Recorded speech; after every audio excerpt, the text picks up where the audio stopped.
There has been a lot of speculation growing around the destruction of Starkiller Base, because many in the community are starting to think that it may have been destroyed far too easily. If the First Order is indeed the new Empire, and I assume that they did learn from the past, then why would the designers make it easy to take out? Unless Snoke wanted them to take it out. In Return of the Jedi, we all remember that it was Palpatine who allowed the rebels to know the location of the Death Star too, because it was leading them into a trap. Well, what if Snoke did the exact same thing?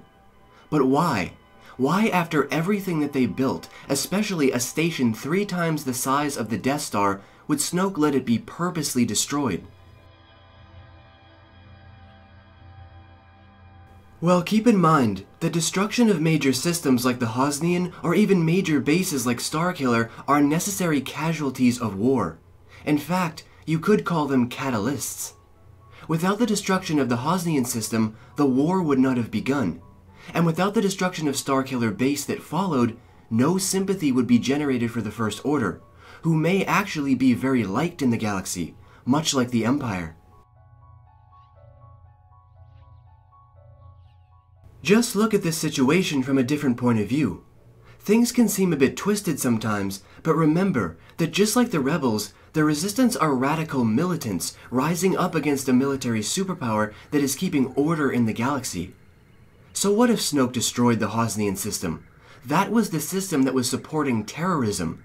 Snoke only put a fire out that I'm sure was deemed to be a threat by many. We all have to keep in mind that this is not the same galaxy that we left in Return of the Jedi. Things are very different. Viewpoints have changed, beliefs have changed, and even severe actions taken like the destruction of a system and bases are just one more expected event. Yes, it's horrid for us because as fans, we always align with the good guys, the Resistance.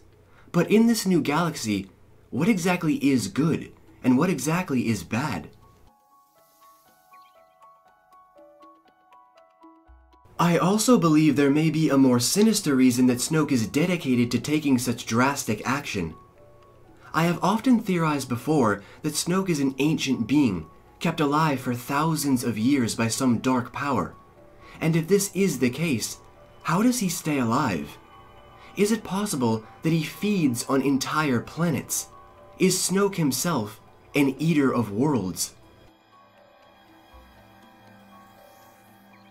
In Legends, you will learn about things called Force transference as well as Force rituals, in which masters or emperors will not only use the life energy of their followers, but the energy of the entire planet and all of the life on them to regenerate their own life force. It could be possible that this was all planned, because not only would this spark a war, but Snoke could feed off of all of that energy, literally absorbing all of the life force and replenishing himself. If this is possible, how many more planets does Snoke have to go?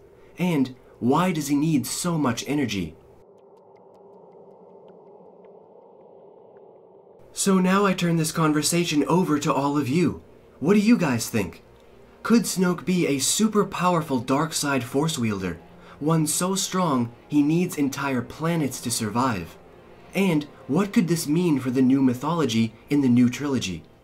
Leave all of your thoughts and opinions down below in the Great White Void. And as always, until next we meet, stay in a galaxy far, far away.